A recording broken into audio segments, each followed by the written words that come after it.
Paige Bueckers, heralded as the next face of the WNBA after a historic 44-point game, has crumbled under the same defensive pressure Clark endured, her tears exposing the gap between hype and resilience. The league's TV ratings have plummeted, over 50% since Clark's quad injury on May 24th, with Indiana Fever games dropping 53% from 1.81 million viewers to 847,000. Sophie Cunningham, the Fever's fiery X-Factor, has emerged as a vital force, but even her relentless energy can't mask the league's broader collapse, empty arenas, inconsistent officiating, and a leadership vacuum that's turned a golden opportunity into a chaotic disaster. The WNBA is Netflix without Wi-Fi.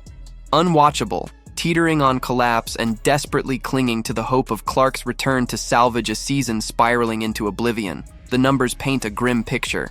Nationally televised Fever games, once a cultural juggernaut, are now ghost towns, with viewership cratering from 1.81 million to 847,000 since Clark's injury.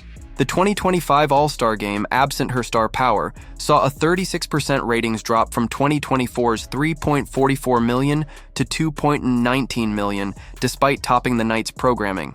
Playoff games without Clark struggled to break 1 million viewers, a stark contrast to the 1.84 million for her playoff debut against the Connecticut Sun and 2.54 million for Game 2, the most-watched WNBA cable game ever. Non-Fever matchups fare no better. The New York Liberty versus Las Vegas Aces semifinal drew just $929,000, down nearly 50% from Clark's Fever Sun games. Attendance is equally dire. Dallas Wings games play to near-empty arenas, and league-wide ticket sales resemble a clearance rack at a failing store. Fans, disillusioned, are turning to pickleball highlights, leaving the WNBA's hype machine choking on its own promises. Caitlin Clark's absence is the epicenter of this collapse. Her 2024 rookie season was a seismic shift, transforming the Fever into must-see TV and the WNBA into a cultural force. Averaging 19.2 points, 8.4 assists, and 5.7 rebounds, she faced defenses that treated her like a punching bag. 17% of the league's flagrant fouls targeted her, with the Chicago Sky accounting for 80%. Her games averaged 1.18 million viewers, triple the 394,000 for non-Fever matchups, with 36 of Indiana's 40 regular season games nationally televised. Clark's triple-double in the season opener, 20 points, 10 rebounds, 10 assists, set the tone for a historic campaign that filled arenas and shattered records.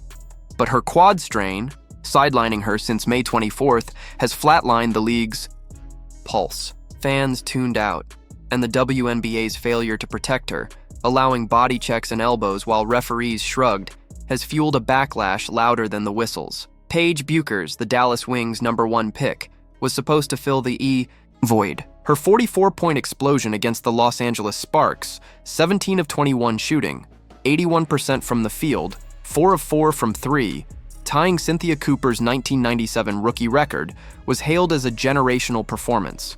No WNBA player had ever scored 40-plus points. At over 80% efficiency, headlines crowned her the league's savior, with some claiming she'd surpassed Clark's ceiling. Her 47.4% field goal percentage gleamed next to Clark's 41.7%, and her mid-range mastery was lauded as a throwback to basketball's purer days. But the Seattle Storm and Golden State Valkyries exposed her fragility. In Seattle, she managed 11 points on 2 of 11 shooting. Against the Valkyries, 9 points on 3 of 12, ending her 30-game streak of scoring at least 10.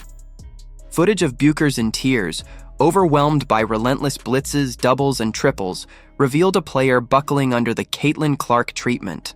Unlike Clark, who turned pressure into playmaking, Bueckers passed to the nearest teammate, unable to create under duress. Her coach, Chris Clanton, echoed a familiar lament. How many times does she have to be on the ground before we protect her? Yet Bueckers faced just one flagrant foul all season, a reckless closeout by Sophie Cunningham, compared to Clark's barrage of elbows and tackles.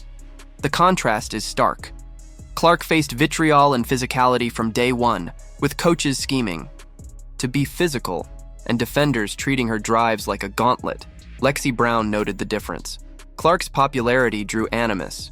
Bueckers, less popular, skated by until her 44-point game forced defenses to take her personally. Now, swarmed like Clark, she's floundering, 5 of 19 over 2 games, her efficiency collapsing. Critics argue she's more focused on her scoring streak than winning, a flaw Clark overcame by creating for teammates despite constant doubles. Bueckers' 9 assists against the Valkyries came from panic passes, not playmaking vision.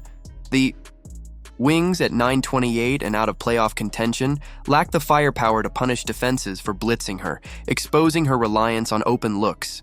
Clark, by contrast, elevated the Fever into a playoff team, her resilience under fire setting a standard Bueckers can't yet match. Sophie Cunningham, meanwhile, has been the Fever's saving grace. A second-round pick, she's no roster filler. She's a live wire, a chaos agent who rewrites games with relentless hustle. Her impact lies in the unseen, chasing cutters, tagging rollers, denying shooters until screens become wrestling matches. Kelsey Mitchell called her a wild card, paired with Lexi Hull to shift tempo and disrupt offenses. Coach Stephanie White labeled her a dog, an X-factor whose toughness and communication raised the team's ceiling. She plays with such intensity, White said. She's huge for us all season. Assistant coach Nate Tibbetts praised her grit. As a second-round pick, you need toughness. Sophie's embraced that role. Her sacrifices, sprinting through screens, diving for loose balls, delivering hits to free guards, earn her minutes. With Clark, Sydney Colson, ACL tier, and others sidelined, Cunningham's role as the Fever's backbone is undeniable. Her voice and energy keeping a battered roster connected. Cunningham's edge sparks reactions league-wide. Her physicality, hard fouls, relentless pressure, forces opponents to match her fire or lose composure. Natisha Heidemann summed it up. You can't get punked. She grabbed her by the neck, and you have to get up. Sophie's fouls are calculated dares, igniting benches and crowds, amplifying defenses. When negativity flooded All-Star Weekend, chats, Courtney Williams shut it down. Anybody say anything about Sophie in a negative way, put their ass in timeout. That loyalty reflects her locker room value. Her bond with Clark, forged through fierce on-court battles, culminated in a pivotal moment. After a heated game, Clark's single-word reaction to Sophie's physicality, finally, was a seal of approval, turning Sophie's edge into a shield.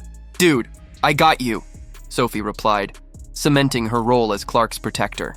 That moment gave the Fever permission to play harder, stand die.